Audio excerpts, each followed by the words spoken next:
सौनक जी का प्रश्न है, कलिकाल आ रहा है, द्वापर समाप्त हो रहा था, कलयुग आ रहा था। सौनक जी ने प्रश्न किया, इस घोर कलिकाल में जो जीव आएंगे वो असुर प्रवृत्ति के हो जाएंगे,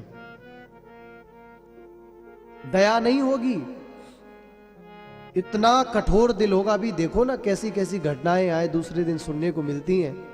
कभी ड्रम वाली घटना, कभी बोरे वाली घटना, कभी घाटियों से फेंक देने वाली घटना।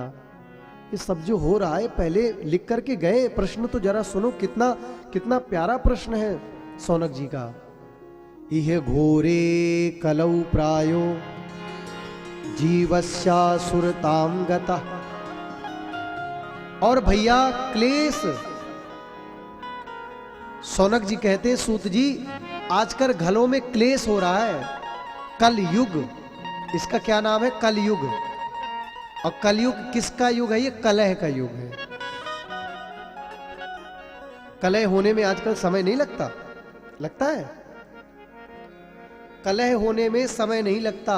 और इस कलह से यदि कोई छुटकारा दिला सकता है तो वो है भगवान के चरणों की प्रीति। अभी आप बैठे हो, कब कलह होने लग जाए कोई पता नहीं, क्योंकि ये साधना का विषय है। आजकल हम लोग सफलता पता है कैसे आकलन करते हैं? मानव की सफलता, बड़ा घर बना लिया तो बोले बड़ा सफल व्यक्ति हो गया, बड़ा व्यापार हो गया तो बड़ा सफल व्यक्ति हो गया। ये सफलता नहीं है प्यारे। जीवन की सफलता, जीवन की सार्थकता तो यही है, आप लोग उदास हुआ करिए। इतने दिन मेरे प्रभु की कथा के विमुख बीत गए। मैं तो बड़ा सौभाग्यशाली मानता हूं, गुरु कृपा से हमें व्यासपीठ मिली, वंश परंपरा से तो नहीं मिली, लेकिन वो है अभागे जो भगवान के चरणों में अभी तक नहीं लागे। फिर बता दूं, मैया धन मिलना, नाम मिलना, ये सब प्रारब्ध का विषय है। इससे आप ये मत सोचना कभी भी कि पड़ोसी इतना धनवान है, मैं नहीं तो मेरे ऊपर कृपा नहीं। वो तो प्रारब्ध है, पूर्व जन्म में बहुत अच्छे कर्म थे तो इस जन्म में मिला है। लेकिन तुम अपना पूर्व जन्म तो ना बिगाड़ो, बड़ी कृपा करके नर्तन मिला है। अब ईर्षा द्वेष में ये अपना पूर्व आने वाला जो अब आएगा, इस जन्म को तो मत बिगाड़ो। पूर्व में करके आए थे तो इस जन्म मिला है, अब इस जन्म में भी तो कुछ करके जाना है। क्लेश से कैसे मुक्ति मिले, कोई संशोधन करिए। तो अब यहां पर सूत जी कहते कि तुम्हारे जो मन में जो प्रीति है, प्रीति सौनक चित्ते थे, जो तुम्हारे, आप यदि ध्यान से नहीं सुनोगे ना, श्रद्धा से नहीं सुनोगे, सुनाने वाले का मन नहीं लगेगा। और यदि आपके चित्त में प्रीति होगी, विश्वास होगा, प्रेम होगा, तो सुनाने वाला बड़े प्रेम से सुनाएगा। चाहे आपके जीवन में जैसा विपरीत समय चल रहा हो, चाहे जैसा संकट हो, आपसे हम एक बात निवेदन करें, आप प्रीति से, विश्वास से प्रभु चरणों में रोज बैठना प्रारंभ करिए।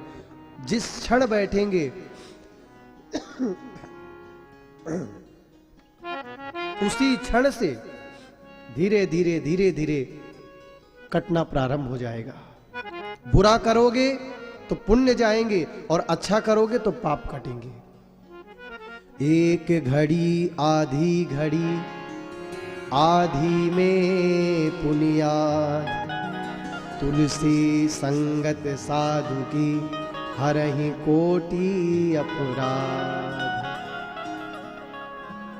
एक घड़ी आधी में पुनियाद। कोई एक घड़ी हो, आधी घड़ी हो, आधी में से आधी घड़ी हो, भगवान की संगति करो।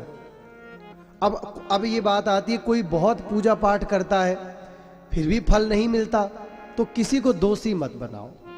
इतना पूजा किया, अक्सर मैं देखता हूं जो कॉल्स हमारे पास आते हैं, अमूमन सबका यही प्रश्न होता है। एक का तो ऐसा कॉल था, बोले कुछ भी ठीक नहीं चल रहा है, दवाई नहीं लगती है शरीर में, पूजा पाठ करने का मन नहीं करता, कुछ ठीक नहीं है महाराज जी।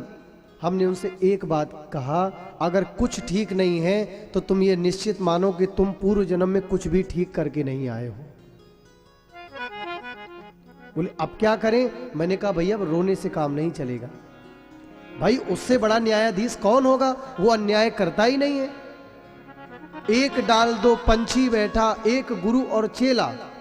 गुरु की करनी गुरु भरेगा, चेला की करनी चेला रे साधु भाई उड़ जा हंस अकेला। अगर समय विपरीत है तो निश्चित मानिए नाम जप से बड़ा कोई साधन नहीं हुआ संसार में। भागवत कहती है हरेर नाम हरि का नाम केवल सार है। 4 वेद 6 शास्त्र में लिखी है बातें दोए, दुख दीने दुख होते हैं, सुख दीने सुख होए। आप किसी के लिए आज गड्ढा खोदोगे तो याद रखना कल तुम्हारे लिए भी गड्ढा खोदने वाला कोई पैदा होगा। शेर का सवा शेर यहां है, ये भगवान का डिपार्ट नहीं है। भगवान ने अच्छे बुरे कर्मों का डिपार्ट तो मानव को ही दे रखा है। आज करो कल आनंद ले लो। इसलिए जीते जागते बिल्कुल नेत्र खोल करके चलो। कामनाओं की पूर्ति में बहुत अंधे मत हो। ये नहीं मिला वो नहीं मिला। क्या करना है जीवन में? एक काम करना है जीवन में कि प्रभु की कृपा का अनुभव हर पल तुम्हें होता रहे। हर पल प्रभु की कृपा की बरसात से तुम भीगते रहो। 2-4 सब्जी नहीं होगी, एक सब्जी में जीवन यापन हो जाएगा। गाड़ी नहीं होगी, जीवन यापन होगा। लेकिन यदि प्रभु कृपा का अनुभव नहीं रहा ना तो जीवन यापन नहीं होगा। भगवान के दर्शन से ज्यादा श्रेष्ठ है भगवान की कथा। क्या बोलो ना जरा, दर्शन से ज्यादा श्रेष्ठ है भगवान की कथा। अगर दर्शन श्रेष्ठ थे तो दुर्योधन तो भगवान के संग रहता था। दुर्योधन तो भगवान जब शांति दूत बनकर के आए उसको महाराज 1 घंटा समझाया, अरे भाई मान जा, कितने लोगों की जान चली जाएगी, कितनी माताएं विधवा हो जाएंगी, क्यों नहीं मानता? मान जा। हारने वाला तो बहुत कुछ खो देता है, लेकिन याद रखना जीतने वाला भी युद्ध में अपना बहुत कुछ खो देता है। भगवान ने बहुत समझाया लेकिन दुर्योधन नहीं माना। अगर दर्शन से मान जाता तो भगवान ने तो साक्षात दर्शन किया, अज्ञानतावश नहीं माना। तो दर्शन से ज्यादा श्रेष्ठ है भगवान की कथा। अब एक हमारा सूत्र लेकर के जाना, बिल्कुल नोट कर लो।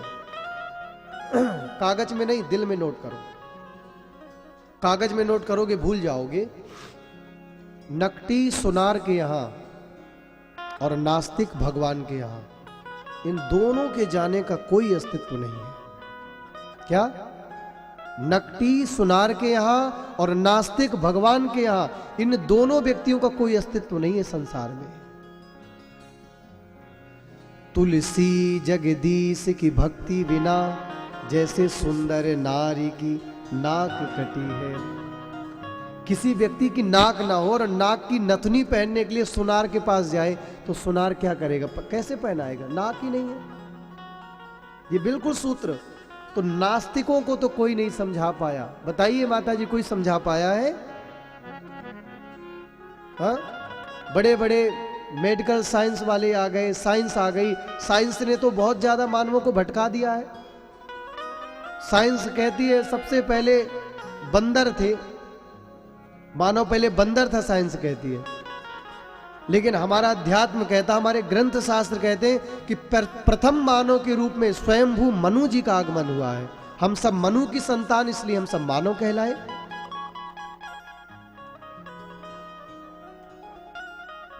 इसलिए वेद भगवान की श्वास है और वेद से ही भगवान के होने का पता लगाया जा सकता है। इसलिए वेद भगवान कहते हैं जब वेद नहीं होगा, धर्म नहीं होगा, गाय नहीं होगी, ब्राह्मण नहीं होंगे, तब पृथ्वी में हाहाकार मच जाएगा। और जब जब इन पर संकट आया तब तब हमारे प्रभु ने धराधाम पर अवतार लिया है। विप्रधेनु सुर संत हित लीन मनुज अवतार। तो यहां पर बड़ी अच्छी बात कह रहे हैं, ऐसा कोई साधन हमें आप बता दीजिए अब यहां पर सूत जी महाराज ने बोलना प्रारंभ किया है, बहुत सावधानी से सुने। सूत जी कहते हैं, ऋषियों, काल रूपी ब्याल के मुख में व्यक्ति अजगर बना बैठा है। काल ब्याल मुखग्रास त्रास निर्णास हेतवे श्रीमद् भागवतम शास्त्रम कलौ कीरेण भाषितम। अब ये कलयुग का अजगर क्या है? हम सब समय के अजगर बने बैठे हैं। समय रूपी अजगर के मुख का ग्रास बने हैं, कौर बने हैं। समय किसी को नहीं छोड़ा, चाहे वो अच्छा समय हो तो अच्छा फल दे के जाएगा, और बुरा है तो बुरा दे करके जाएगा। समय किसी को नहीं छोड़ता। इसीलिए भैया कहते हैं, समय रहते अगर तुम संभल गए तो जीवन आनंद से व्यतीत होगा, और यदि समय रहते आप नहीं संभले तो फिर समय तुम्हें सुधारेगा, तो फिर तुम्हारा दिक्कत होगी ना। दाग मत लगने दो, अपने से दाग छुटा लोगे तो बढ़िया है, और दाग लग गया और फिर धोबी घाट गया कपड़ा, तो दाग तो धोबी निकालेगा लेकिन धुनाई भी बढ़िया करता है। इसलिए जीवन बेदाग रहे तो बढ़िया है। धोबी घाट पर जाने से कपड़े का दाग तो निकलता है, लेकिन धोबी धुनाई बढ़िया करता है कपड़े की। उम्मीद मत करो फिर 2-4 बार ही चलेगा कपड़ा। इसलिए जन्म जन्मांतर की लिखा है भागवत जी में, जन्मांतरे भवेत पुण्यम तदा भागवतम लभेत। जन्मांतर के जब पुण्य उदय होते हैं तब जाकर के भागवत की कथा मिलती है। और भैया एक विशेष बात, जब जीव आकर के भगवान की कथा में बैठता है तो भागवत में लिखा है, कंपंति सर्व पापानि। उसके जो पाप है ना वो सारे कांपने लगते हैं कि मुझसे भी बड़ा कोई साधन आ गया। कोई रोग हो जाए, और रोग में अगर महाराज कम वोल्टेज का या कम पावर की गोली आपको दी जाए और रोग बड़े पावर का है, तो फिर रोग ठीक नहीं होगा। ज्यादा पावर की गोली खानी पड़ेगी रोग को ठीक करने के लिए। तो भगवान की कथा में वो पावर है कि चाहे संसार के जैसे पाप हो, आप कथा में बैठे नहीं, आपके पाप कांपने लगे और धीरे धीरे धीरे धीरे करके 7 दिन में आपको मुक्त कर देंगे। भगवान की कथा पापों से मुक्त कर देगी।